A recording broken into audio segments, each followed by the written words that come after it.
বাংলাদেশি সন্দেহে মহারাষ্ট্রে আটক করা হয়েছিল দক্ষিণ চব্বিশ পরগনার বিষ্ণুপুরের এক যুবককে। শেষ পর্যন্ত সত্যিই প্রমাণিত হলেও পরিবারের আশঙ্কা। জানা যায়, নাগপুরের একটা ডিটেনশন ক্যাম্পে আটকে রাখা হয়েছিল বিষ্ণুপুরের বাসিন্দা বাবাই সর্দারকে। অবশেষে মুক্তি পেলেন ওই যুবক। ডায়মন্ড হারবারের সাংসদ অভিষেক বন্দ্যোপাধ্যায়ের পাঠানো টিম তাকে ফিরিয়ে আনার চেষ্টা চালাচ্ছে বলে জানা গিয়েছে। ঘটনাটার সূত্রপাত বেশ কিছুদিন আগে। পরিবার বাবাইয়ের সঙ্গে যোগাযোগ করতে পারছিল না। তারা সন্দেহ করে বাবাইকে কোথাও বাংলাদেশি বলে ভুলবশত আটক করা হয়ে থাকতে পারে। কি বলছেন আটক বাঙালি বাবাই, আসুন শুনি আগে তার কথা। তোমার নাম কি? বাবাই বাবাই সর্দার। বাবার নাম? দেবু সর্দার। বাড়ি কোথায়?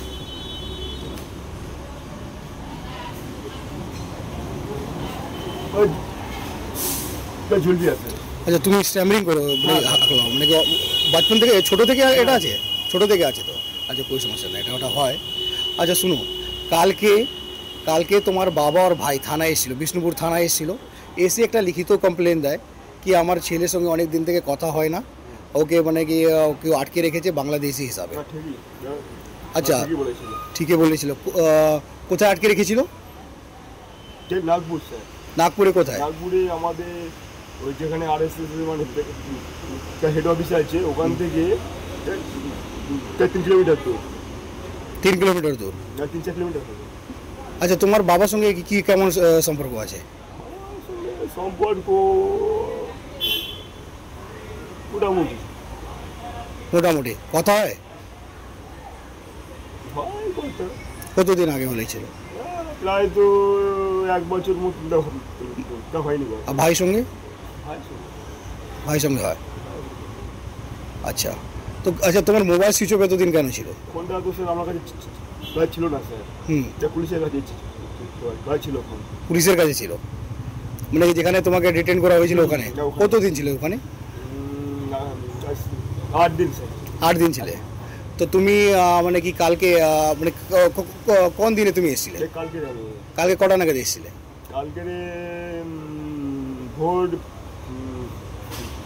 5টা নাগাদ। 5টা নাগাদ এসছো।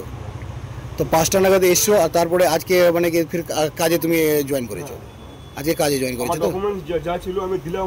ওরা বললো তুমি হিন্দু কি নাকি তাই বলো। বললাম আমি হিন্দু। আমি ডকুমেন্টস দিলাম, বলবো তুমি যেটা হতে। আচ্ছা, ডকুমেন্টস দেওয়ার পরে তোমাকে ছেড়ে দিয়েছে। তো তুমি আজকে কাজ জয়েন করেছো। আর কি কাজ করো তুমি এখানে? সিকিউরিটি গার্ডে কাজ। সিকিউরিটি ইনচার্জ আছে তো, মানে এখানেই কাজ করবে। এখন কি তুমি কি মানে কি বাড়ি যাবে আমার সঙ্গে? না, বাড়ি যাওয়ার ইচ্ছা কোনো মানে। তোমার ইচ্ছা নেই? না, ইচ্ছা মানে তোমার বাবা তো কমপ্লেন দিয়েছিল, তাই জন্য আমরা আপনাকে ইনকোয়ারি করতে এসেছি। তো তুমি আমার সঙ্গে যেতে চাইছো না, এটাই তো? এখানেই থাকতে চাইছো তো, এখানে তুমি কাজ করতে চাইছো? ঠিক আছে, অনেক বছর আমি 3 বছর মতো। 3 বছর সেম কোম্পানিতেই কাজ করছো? একই কোম্পানিতে আমি। এই খবর পৌঁছয় সাংসদ অভিষেক বন্দ্যোপাধ্যায়ের কাছে। সঙ্গে সঙ্গেই সাংসদ একটা প্রতিনিধি দল পাঠান নাগপুরে। রবিবার রাত পর্যন্ত ওই প্রতিনিধি দল বাবাইয়ের অবস্থান নিশ্চিত করতে না পারলেও পরিবারের কাছে ফোন করে নিজেই খবর দেন বাবাই।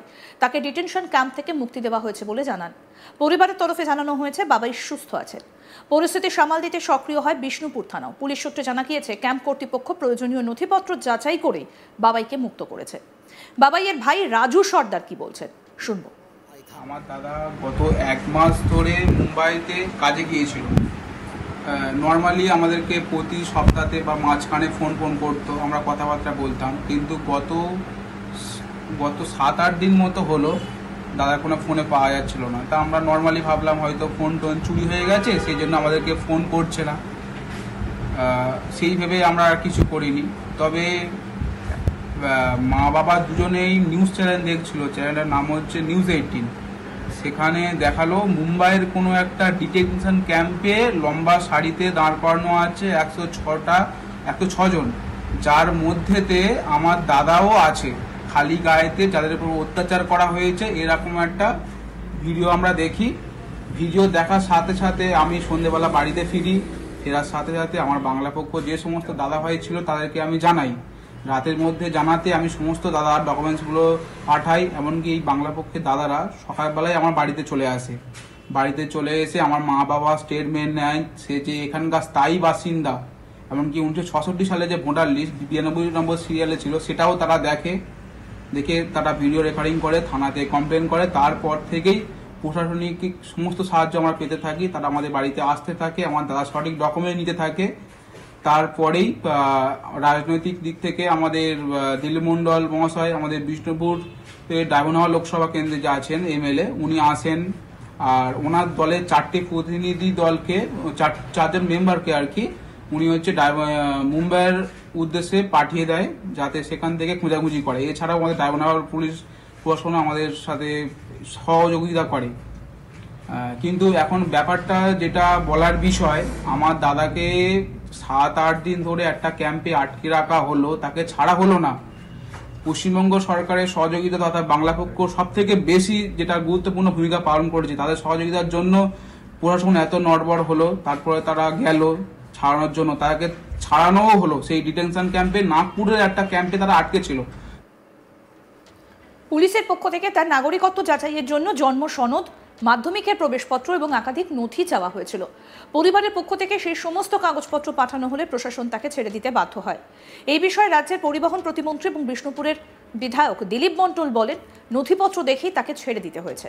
কি বলছেন বিষ্ণুপুরের বিধায়ক দিলীপ মণ্ডল, শুনব।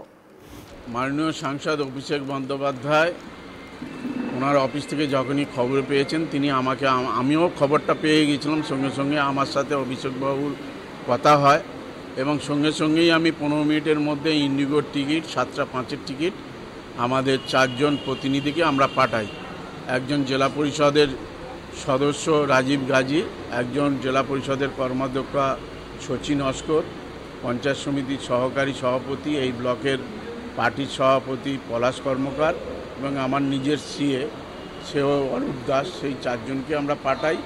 এবং তারপর দিন কালকে সকালে আমাদের পুলিশ থানা, ডায়মন্ডহাওড়া পুলিশ থানা থেকে রাহুলবাবুকে পাঠায় এবং তিনি গিয়ে আমাদের লোক একসাথে মিলে বিভিন্ন ক্যাম্পে আমরা খোঁজাখুঁজি করি। তারপরে আমরা খোঁজাখুঁজির পর বিভিন্ন জায়গায় সুযোগ পাওয়া হলো যে নাগপুরে আছে, সেখানে আমরা ডকুমেন্টসগুলো তাদের কাছে আমরা পাঠিয়ে দিই। দেওয়ার পরে সেখান থেকে তাকে ছেড়ে দেয়। নাগপুর থেকে বোম্বে আসতে গেলে সেখানে লাগে 6 ঘন্টা। সেই জায়গাটা থেকে আসতে গিয়ে আমরা তখন আমাদের ওর কাছে আমরা যখনই আমাদের সব লোক পৌঁছলো তখন রাত প্রায় 12টা। আমি রাত জেগেই ছিলাম। সেখান থেকে তারপরে ওর সঙ্গে কথাবার্তা হওয়ার পরে রাত্রে পর্যন্ত ঠিক ছিল যে আসবে। তারপরে ও সকালবেলা উঠে বলে যে ওখানে কিছু দেনা হয়ে রয়েছে এবং কোম্পানি এক্ষুনি যদি ছেড়ে চলে যায় আর কাজ পাবে না। তবু তাকে বোঝানো হচ্ছে, মাননীয় মুখ্যমন্ত্রী বলেছেন পরিযায়ী শ্রমিকরা এখানে ফিরে আসলে তাদের কাজের সুযোগ করানো হবে। আরও আপডেট পেতে দেখতে থাকুন আজ তাক বাংলা। সাবস্ক্রাইব করুন, নোটিফিকেশন পেতে বেল বাটন অপশন প্রেস করুন, হোয়াটসঅ্যাপে ফলো করুন আজ তাক বাংলা।